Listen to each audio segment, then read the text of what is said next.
ছয় ধরনের মানুষ থেকে জীবনে একটু এড়িয়ে চলবেন। নাম্বার ওয়ান, যে ধরনের মানুষ সব সময় নেগেটিভ কথা বলে। আপনি চিন্তাও করেন নাই এটা নেগেটিভ, বাট সে আপনার মাথায় ঢুকাই দিবে এটা নেগেটিভ, পুরো পৃথিবীটা নেগেটিভ। এরা হচ্ছে সলিউশন ওরিয়েন্টেড না, এরা হচ্ছে প্রবলেম ওরিয়েন্টেড। এদের থেকে দূরে থাকুন। নাম্বার টু, আপনার ভালো কিছু শুনলে যাদের মুখ বন্ধ হয়ে যায়, তাদের মুখ থেকে কোনোদিনই ভালো কথা বের হয় না।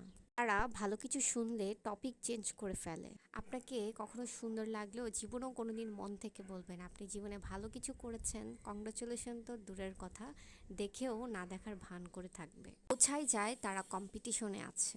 নাম্বার থ্রি, সেই ধরনের মানুষ যে আপনার কাছে এসে বলবে জানো তোমার নামে সে কি বলেছে।